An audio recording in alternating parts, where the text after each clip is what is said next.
నెట్లేసినటువంటి పరిస్థితి ఈ రోజు. మీరేం చేయలేరు అనుకున్నారా?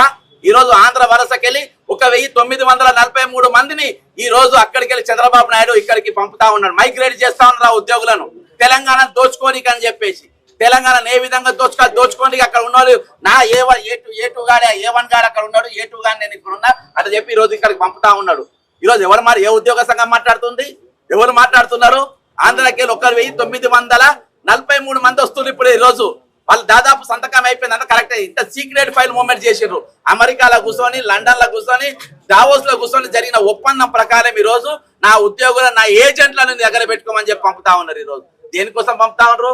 ఎప్పంచలో ఆల్రెడీ ఆంధ్ర ఉద్యోగులు ఇక్కడ 1369 మంది మేము వెళ్ళిపోతాం, మా ఊరికి మేము పోతాం, మమ్మల్ని పోనీయండి అని చెప్పి దరఖాస్తు పెట్టుకుంటే వాళ్ళ దరఖాస్తు చూస్తలేరు, వాళ్ళ గురించి మాట్లాడలేని పరిస్థితి. ఇవన్నీ ఎవరు మాట్లాడలేదు? మిస్టర్ కోదండరామ్ మాట్లాడలేదు. Where is mister Kodandaram? Mallepalli Lakshmi మాట్లాడాలి. Where is mister Mallepalli Lakshmi? Kasim మాట్లాడాలి. ఎక్కడ మిస్టర్ కాసిం? ఆయన కథలు చెప్పుకుంటా ఈ రోజు అక్కడ కూర్చున్నారు. ఏది విద్య అనే అమ్మాయికి అంట ఈ రోజు రేవంత్ రెడ్డి లవర్ అంట అని చెప్పేసి ఆయన కథలు చెప్పుకుంటే ఆయన కూర్చుంటారు. వేర్ ఇస్ మిస్టర్ గంట చక్రపాణి ఎక్కడున్నాడు ఇక్కడ? ఈ రోజు వీళ్ళందరూ రేవంత్ రెడ్డి సంకలచి వచ్చి ఈ రోజు మేధావులు అనేటోడు 1200 మందిని మీరు రెచ్చగొట్టి చంపిండి. ఈ రోజు 1200 మంది తెలంగాణ యువకులు మనం పరీక్షలు వచ్చిన తర్వాత మనం చింపుకుందాం, మీ పేపర్ చింపుకోండి అన్న పరిస్థితి. ఈ రోజు 2016 పేపర్ లీకేజ్ ఎవరు చేసిండ్రు? కల్వకుంట్ల కవిత కాదా? అది కనబడతా రేవంత్ రెడ్డి ఎంక్వైరీ చేయవా? 2022 పేపర్ లీకేజ్ ఎవరు చేసిండ్రు? ఎంక్వైరీ చేయవా? ఈ రోజు ఎన్ని ఖాళీలు ఉన్నాయి తెలంగాణలో చేయవా? ప్రియాంక గాంధీ గారు బాజాప్తా తెలంగాణకు వచ్చి 2 లక్షల పోస్టు సంవత్సరం లోపు నింపుతామని చెప్పి పచ్చి అబద్ధం చెప్పి అబద్ధం కాదా? అది 4000 నిరుద్యోగ భృతి ఇస్తామని అబద్ధం కాదా? ఈ రోజు రిటైర్ అయిన వాళ్లకు మేము సిపిఎస్ అన్నిటికన్నా భయంకరంగా అంటే ఇక పెన్షన్ కంపల్సరీ పెన్షన్ స్కీమ్ అని ఒకరు పెట్టిరు. వాళ్ళకి 4 నెలలు వేస్తే మొత్తం పైసలు ఇవ్వాలి కాబట్టి 5 నెలల పైసలు అంటే 2024 మే, జూన్, జూలై, ఆగస్ట్, సెప్టెంబర్ ఈ 5 నెలలు వాళ్ళ అకౌంట్లలో వేస్తే 30 లక్షలు 40 లక్షలు కంపల్సరీ పెన్షన్ స్కీమ్ అవి రిలీజ్ అవుతాయి. అవి రిలీజ్ కావద్దని చెప్పి 5 నెలల పైసలు వేస్తారు. రిలీజ్ అయితే ఒక్కరికి 40 లక్షలు 30 లక్షలు వాళ్ళ రిటైర్మెంట్ బెనిఫిట్స్ ఇవ్వాలి కాబట్టి అవి వాళ్ళ అకౌంట్ లో పడదు కాబట్టి వాళ్ళ అకౌంట్ తెలంగాణ ప్రభుత్వం ఇవ్వాల్సిన ఏవి వాళ్ళ 10% ఏదైతే జమ చేయాలో కావాలని జమ చేస్తారు. దేనికోసం జమ చేస్తలేరు? దేనికోసం మాట్లాడతలేరు అంటే ఆ రిటైర్మెంట్ పైసలు మొత్తం ఇవ్వాలని చెప్పి దానికి అంటే ఇవన్నీ క్రిమినల్ ఆలోచన కాకుంటే ఏంది? ఈ ధమాకాలు తెల్లాలు వేస్తే క్రిమినల్ కుట్రలు కాకుంటే ఇక ఏంది? ఇంత దారుణంగా ఇంత భయంకరంగా పరిస్థితులలో ఈ రోజు తెలంగాణ ప్రభుత్వం వ్యవహరిస్తా ఉంటే ఈ రోజు ప్రజాకంఠంలో మేమా మీరా? అరే కుట్ర ఎంత భయంకరం చెప్పండి. వాళ్ళు రిటైర్డ్ అయ్యి దాదాపు 20 నెలలు గడిచింది. 5 నెలల పైసలు ప్రభుత్వం వాళ్ళ గ్రాంట్ ఏదైతే 10% వాళ్ళు వేయాలనో 5 నెలలు అయ్యి వేస్తే వీళ్ళ 40 లక్షలు వీళ్ళే చెప్పి వేయకుండా పర్వాలే పై నువ్వు 5 నెలలు వేయకు, మా పైసలు మాకు 5 నెలలు మీకు దానం చేస్తున్నాం తీసుకో అన్నా కానీ లేదు మేము 5 పైసలు మీకు వేయాలి అప్పుడే అవి రావాలి. ఎందుకంటే ఈ పైసలు ఎగదొబ్బనికి ఇవన్నీ ఎగదొబ్బనికి దాదాపు ఆ విధంగా కొన్ని వేల కోట్ల రూపాయలు 10,000 మంది సిపిఎస్ ఈరోజు కంపల్సరీ పెన్షన్ స్కీమ్ వాళ్ళు దోపిడీకి గురవుతున్నటువంటి పరిస్థితి ఈ రోజు ఉన్నారు. ఈరోజు 1000 రూపాయలు 2,000 రూపాయల పెన్షన్లతో ఎవరైనా బతుకుతారా? బతుకుతున్నారు. ఎవరు? EPS 95 స్కీమ్ పెన్షనర్స్ ఈ రోజు ఎంతమంది 1000 రూపాయలు 2,000 రూపాయల పెన్షన్లతో బతుకుతున్న పరిస్థితి ఈరోజు తెలంగాణలో 15 లక్షల మంది ఉన్నారు. ఎవరు మాట్లాడుతున్నారు? ఎక్కడ మాట్లాడుతున్నారు? ఏడైతుంది ఈ రోజు నాకు అన్నిటికన్నా బాధాకరణ విషయం అయితే నాకు ఒక గ్యారెంటీ ఉండే. నాకేముందంటే నాకు రేవంత్ రెడ్డి గారు మోసం చేసిన, చీఫ్ సెక్రటరీ మోసం చేసిన, ఫైనాన్స్ సెక్రటరీ మోసం చేసిన, ఎవరు మోసం చేసిన గవర్నర్ గారు మాత్రం నా హక్కును కాపాడతారని నేను అనుకున్నా. గవర్నర్ గారిని హక్కు కాపాడతారనుకున్నా. The head of the constitution governor గారిని కాపాడతారనుకున్నా. ఈ రోజు ఫండమెంటల్ రైట్స్ కాపాడే బాధ్యత మన గవర్నర్ ఆయనను కాపాడతారనుకున్నా. కానీ ఆయన కూడా ఎవడో నాకు తెలియదు పో అని అంటుండు. ఈ రోజు నీకు నాకు సంబంధం లేదంటుండు. నీకు నాకు అలా లోపడిపోనికి బీజేపీ ఎంబులం ఉన్న జీబులు అన్ని లోపడిపోతాయి రాజ్భవన్ లోకి. కానీ ఈ రోజు వినతి పత్రం పోయేటోళ్ళు మాత్రం గేట్ కాడనే ఆగాలి. నీకేమన్నా వినతి చెప్తామనుకో గేట్ కాడనే ఆగాలి. వాళ్ళు 5 ఏళ్ల పుట్టిన పిల్లకెళ్ళి మొదలు పెట్టి ఈ రోజు కాడికి పోయే వృద్ధుల దాకా ఎవరిని గేటు తలిపినా నువ్వు హక్కు కోసం మాట్లాడడానికి వచ్చినావా చలో జైల్లో అని చెప్పేసి ఈ రోజు పంజాగుట్టకెళ్ళి సోమాజిగూడ వరకు మొత్తం పోలీసు వాళ్ళు పెట్టి నిర్దాక్షిణంగా అరెస్ట్ చేపిస్తున్నట్టు పరిస్థితి. మేము ఎట్లా మౌనంగా ఉంటాం? ఎట్లా కాముకుంటాం? దీనికోసం ఏమే తెలంగాణ తెచ్చుకున్నది అనుకున్నారు కావచ్చు. సంఘాలన్నిటి నా సంఘాలు పెట్టుకున్నా, మేధావులు ఉన్న అర్రలు వేసుకున్నా, ఇక్కడ మాట్లాడేటోళ్ళు ఎవరు ప్రకృతి అనేది ఒకటి ఉన్నది మిస్టర్. ప్రకృతి అనేది ఉన్నది. అందులోకెళ్ళి ఎవడో ఒకడు వస్తాడు, ఏదో ఒకడు మాట్లాడతాడు. అలా ఎవరికి వాళ్ళు వేస్తారు. ఇక నాయకత్వం లేని యుద్ధం నడుస్తుంది తెలంగాణ ప్రభుత్వంతో. ఉద్యమకారులు సపోర్ట్ లేకుండా ఈ రోజు యుద్ధం నడుస్తుంది తెలంగాణ ప్రభుత్వంతో. ఈ రోజు ఎవరి మద్దతు లేకుండా నడుస్తుంది. శాసనసభలో ఉన్నా కానీ ప్రతిపక్షాల మద్దతు లేకుండా ఈ రోజు యుద్ధం నడుస్తుంది తెలంగాణ ప్రభుత్వంతో. అది కామన్ మ్యాన్ కండర చేస్తే ఏ విధంగా అనేదో ఈ రోజు పెద్ద పెద్ద పార్టీలు ఇస్తే కూడా, పెద్ద పెద్ద పార్టీలు పిలిపిలిస్తే కూడా ఇయాటి వరకు రాజ్భవన్ దగ్గరకు ఏ పార్టీ కూడా ఇయాటి వరకు పోలేదు. కానీ ఇవాళ రిటైర్మెంట్ అయిన కామన్ మ్యాన్ గేట్ దగ్గర పోయి మిస్టర్ గవర్నర్ కమ్అట్ అని చెప్పి తలుపు కొట్టిన పరిస్థితి.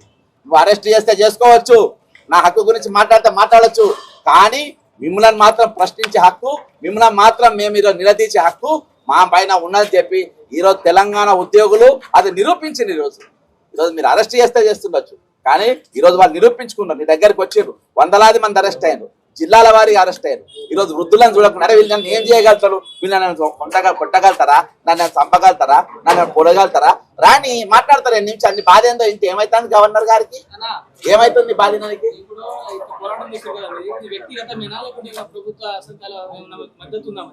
ఎవరి సంఘాలు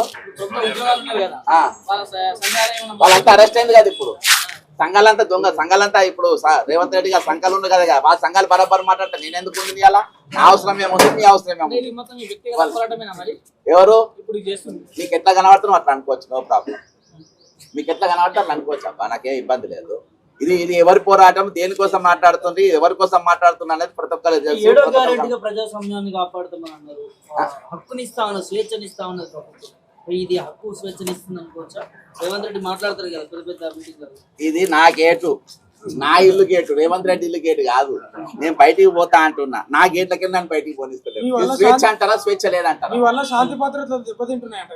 అవును, నేను పెద్ద క్రిమినల్, నా మీద 89 క్రిమినల్ కేసులు ఉన్నాయి. నేను పెద్ద పెద్ద దందాలు చేసిన, భూ కబ్జాలు చేసిన, బ్లాక్ మెయిల్ చేసిన, ఓటుకు నోటు దొంగ, ప్రధాన దొంగ నేనే. కాబట్టి నాతో శాంతి భద్రత ఉన్నది. కాదని నేను అంటున్నానా? కాదని అంటున్నా, దొంగని నేను. నా మీద 420 కేసు కూడా ఉన్నది. కేసులో చిట్టా నంబర్ 4 2 కేసులు ఉన్నాయి, 420 కేసులు నా మీద. అర్థమైందా? ప్రభుత్వ ఉద్యోగం నా దగ్గర దాచిపెట్టిన పైసలు కూడా నేనే దొబ్బేసిన. నేను హార్వర్డ్ యూనివర్సిటీ పోతున్నా అని చెప్పి పుస్తకాలు లేకుండా లోపడి పంపిన, పెన్ను లేకుండా నేను క్లాస్ రూమ్ లో కూర్చున్నా, ఏం నోట్స్ లేకుండా నేను బయటకు వచ్చిన, నేను పాస్ అయినా సర్టిఫికేట్ పట్టుకొచ్చిన. ఆద్యం చదువు నాకు కూడా తెలియదు, కానీ అసలు చదువు నేను చదువుకున్నా. ఇక్కడ అడుగుతారా? దావోస్ కూడా నేను పెట్టుబడులు తీసుకొచ్చిన 1,79,000 కోట్లు. నాకు మాట్లాడ రాకుండా నన్ను చూసి నన్ను నమ్మించిండ్రు. అదేందా? అంత పెద్ద క్రిమినల్ నేను. అందుకనే శాంతి భద్రతలు భగ్నం చేస్తున్నా. ఇంకా నేను అరెస్ట్ అయినకున్నా. ఇంకేమైనా అడుగుతారు? అంటే ఇప్పుడు సచివాలయాన్ని ముట్టడించకుండా రాజ్భవన్ ముట్టడించడానికి ప్రధాన కారణం ఏమైనా ఉందా? ఎవరు ఈరోజు చెల్లో అసెంబ్లీ పోయినాం, సచివాలయం దగ్గర లోపలికి పక్క చేసాను రావద్దని ఆల్రెడీ జీవోనే పాస్ చేసాను. నన్ను గేట్ దగ్గర ఆపుతారా? డౌట్ ఉంటే నువ్వు నాతో రా. ఇప్పటికి 4 నెలలు అయింది, నాకు సచివాలయంలోకి ఎంట్రీ లేదు. ఎంట్రీ కాకుండా ఏది మన ఇప్పుడు కుబేర్ ఇలా మెయిన్ మిల్లని ఎవరనుకుంటున్నావు? Finance secretary Kuber. ఆ కుబేర్ కుంభకర్ణుడు పేరు పిల్లా నంబర్ 42 ఆయన గిఫ్ట్కి ఇచ్చింది. ఇవాళ దాకా చీఫ్ సెక్రటరీ ఎవరు ఇచ్చిందో చెప్తలేడు. పిల్లా నంబర్ 42 గొర్రెల స్కామ్ మొదలుపెట్టింది ఎవరు తెలుసా? ఆయన ఇప్పుడున్న ఫైనాన్స్ సెక్రటరీ సందీప్ కుమార్ సుల్తానియా. గొర్రెల స్కామ్ కీ పర్సన్ సలహాలు ఇచ్చింది వీళ్ళే. ఈరోజు బస్తు బొచ్చెడు గొర్రెలు ఉన్నాయి, మనకు ఏడపోయినా అవే ఉన్నాయి, అనంతపూర్లో అవే ఉన్నాయి, బళ్ళారులో అవే ఉన్నాయి. ఐడియా ఇచ్చింది వీళ్ళున్న ఫైనాన్స్ సెక్రటరీ. ఇన్ని నేను మాట్లాడుతున్నా. ఈరోజు ఎందుకు నా మీద కేసులు పెట్టారు వీళ్ళు? ఎందుకంటే అవి దొంగలు బరాబర్ ఉన్నాయి, నా దగ్గర సాక్ష్యాలు ఉన్నాయి, ఎక్కువ తక్కువ మాట్లాడితే లోపడిపోతామని చెప్పేసి మూసుకొని కూర్చున్నారు. కాబట్టి ఈరోజు 101% తెలంగాణ అప్రజాస్వామ్య చర్య జరుగుతూ ఉంది. ఈరోజు నిరుద్యోగులే కాదు, ఉద్యోగులు కూడా భద్రత లేదు. ఇదివరకు నౌకర్లు లేకుండా పిల్లలు ఇచ్చేటోళ్ళు కాదు. ఈరోజు ప్రభుత్వ ఉద్యోగం అంటే పిల్లని వచ్చే రోజులలో చూడండి అటువంటి పరిస్థితి వస్తుంది. ఈరోజు లంచాలు ఎంత తీసుకుంటున్నా అనుకున్నావు? ఏసీపీకి ఎందుకు పట్టుబడుతున్నారు? రేపటి అన్న ఎక్కువ సిపిఎస్ వాళ్ళే ఉంటారు, అంటే కంపల్సరీ పెన్షన్ రానోళ్ళు. రేపటి దినాన నా బతుకు కూడా ఇళ్ళ లెక్క అవుతుంది అని చెప్పేసి లంచాలు. అంటే టైటానిక్ సినిమాల పడవ ఐసు గుద్దుకున్నాక ఒక్కొక్క దొరుకుతూ ఉంటారు, సత్త బత్త అని. అట్లా ఏసీ బోల్ తెగిడిసి లంచాలు తీసుకుంటూ దొరుకుతూ తప్పించుకుంటారు. ఈ రోజు ఇవన్నీ జగన్ గారు ఇప్పుడు ముఖ్యమంత్రి రేవంత్ రెడ్డి చెప్తా ఉన్నాడు, ఈ బకాయిలు రావాలంటే ఈ రిటైర్డ్ అయిన ఉద్యోగులని అడుగుతున్నాడు, ఏ పథకం ఆపాలో చెప్పండి నేను ఆపుతా అంటున్నాడు. మరి చెప్తే ఏమవుతుంది? వీళ్ళు పదహారు ఆయన డిఫరెన్స్ బిట్వీన్ పథకం అండ్ కమిటెడ్ ఎక్స్పెండిచర్. అర్థమైందా? ఇవాళ బిర్యానీ తినేది ఉన్నది కాబట్టి నేను నా ఇంట్లో కూలి చేయించుకున్న కూలి ఏదంటే కూలి అడుగుకుంటా? నా ఇంట్లో నేను ఇవాళ బిర్యానీ తినేది ఉన్నది, నా ఇంట్లో కూలి పని చేసిన వాళ్ళు మీ జీతం ఇవ్వాలి, నేను బిర్యానీ తినేది ఉంది, మీ బిర్యానీ ఆపాలన్నా లేకుండా వాళ్ళ కూలి ఆపాలన్నా అంటే ఏం చెప్పాలి? ఈరోజు ఫస్ట్ కూలే ఇవ్వాలి, కూలే ఇవ్వాలి. అసలు పనుని పెట్టుకోవద్దు, అసలు శాత కాకుండా దిగిపోవాలి. నువ్వు ప్రజల్ని చర్చించడానికి రెడీగా ఉన్న పైసలు ఎక్కడికెళ్ళి ఆదాయం ఉందో నేను చూపెడతాను. నా దగ్గర డాక్యుమెంటేషన్ ఉన్నది. ఈ రోజు జిఎస్టీ నువ్వు పెట్రోల్ పోసుకోగానే 35 రూపాయలు 30 రూపాయలు మోడీకి పోతే 30 రూపాయలు రేవంత్ రెడ్డికి వస్తాయి పెట్రోల్ కేలు మొదలు పెట్టి. ఈ రోజు ప్రతి దాని మీద ట్యాక్స్, ప్రతి దానిలో వీళ్ళ పైసలు వస్తాయి. అట్లా 18,000 కోట్లు వస్తాయి. 18 కోట్లలో ఫస్ట్ నువ్వు ఉద్యోగుల జీతాలు, డిఏలు, పిఆర్సీలు వాళ్ళ హక్కులు వాళ్ళకి ఇచ్చిన తర్వాత నువ్వు వేరే దేనికన్నా వాడాలి. నువ్వు ఇవన్నీ తెలిసినాక కూడా మనం పథకాలు ఎందుకు పెట్టినా ఎవడు అడిగింది పథకం ఎవరైనా అడిగిందా? ఆ రోజు ఆ ప్రభుత్వం మీద పోరాటం చేసింది మేమే, మాకు తెలియదు ఏమన్నా విన్నావా? ఈ రోజు నువ్వు ఎన్ని కమిషన్లు వేసి ఏ కమిషనర్ ఏమని పొచ్చు పీకినావు? నువ్వు కాళేశ్వరం వేసి మేఘాగాని పొచ్చు పీకినావా? లేకుంటే నువ్వు వేసిన ఏది టీజీపీఎస్ లో స్కామ్ జరిగిన అందేవన్నా పీకినావా? గొర్రెల బస్సులో ఎన్ని గొర్రెల బొచ్చు పీకినావు? నువ్వు ఏం చేసినావు? నువ్వు మాట్లాడినా చాలా ఉన్నాయి. నేను 1 to 1 కూర్చుని చాలా మాట్లాడగలుగుతా. కాకపోతే ఈ రోజు వాళ్ళు మాట్లాడతానే కదా ఇక్కడ పని పెట్టింది దుకాణం. మీలాంటి వాళ్ళు అర్థం చేసుకుంటలేరంట. పైసలు లేవు నన్ను ఏం చేయమంటారు అంటున్నాడు కదా. ఆ మీదవే చెప్పాలని నేను వినాలి. కాబట్టి ఈ రోజు గత ప్రభుత్వం చేసినటువంటి మొత్తం అక్రమాలు, ఆరోపణలు మొత్తం కూడా ఇప్పుడు వీళ్ళు అంటున్నారు కదా రేవంత్ రెడ్డి స్వయంగా. వాళ్ళు చేసిన నిర్లక్ష్యం వల్లనే వాళ్ళు చేసిన అప్పులు మొత్తం ఈ రోజు తీర్చలేకపోతున్నారు. అందుకనే ఈ రోజు ఇన్ని సందర్భాలు ఎదురవుతున్నాయి. నాకు ఇంకా టైం పడుతుంది. వాళ్ళు అట్లా చేసిన నీకు ఓటు వేసి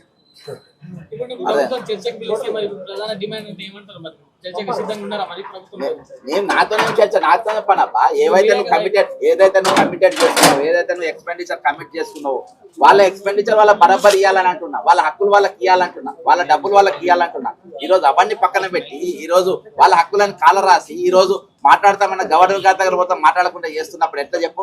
ఈ రోజు మాట్లాడితే నేను ప్రభుత్వం రాబడి చూపెడతా, ఇవ్వాల్సిన పైసలు చూపెడితే ప్రతి దానికి మార్గం చూపెడతా. మాత్రం మాట్లాడమనండి. నువ్వు బ్రెయిన్ స్పైన్ లేని ఈ రోజు ప్రభుత్వం బ్రెయిన్ స్పైన్ లేని వాళ్ళని పక్కన పెట్టుకున్నారు. అంటే నేను చెప్పిన ప్రతి దానికి సప్పర్లు కొట్టేటోళ్ళను పక్కన పెట్టుకున్నారు.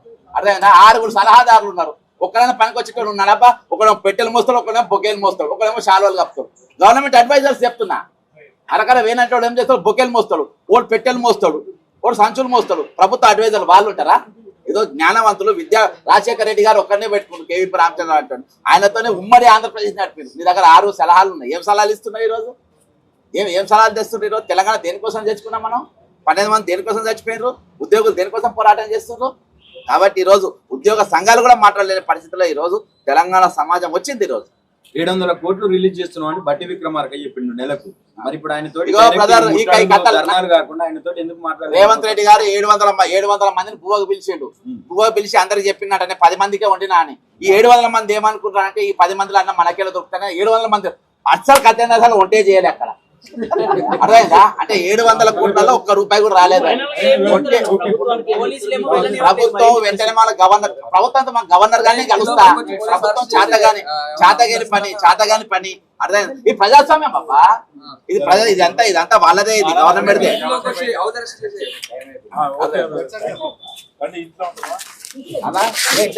Governor officer తీసుకపోండి. ఆయన నా రైట్స్ మాట్లాడాలా? ఎవరు పర్మిషన్ ఎందుకన్నా? ఆయన గవర్నర్, ఆయన ఫండమెంటల్ రైట్స్ కాపాడతారు. ఆయన నా ఫండమెంటల్ రైట్స్, ఆయన ఫండమెంటల్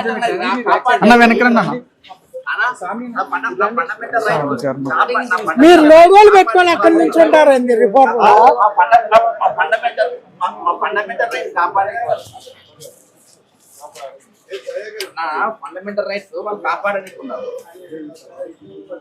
మా ఫండమెంటల్ రైట్స్ ఎందుకని మనం తీసుకోకుండా మీరు యాడ్లా అలానే గవర్నర్ గారిని మనం రాయి కూడా నేను పోయి దండం పెడతా. దండం పెడుతున్నా, దండం పెట్టుకున్నా గవర్నర్ గారిని. ఎక్కడైనా తీసుకోండి, గవర్నర్ గారు తీసుకోండి.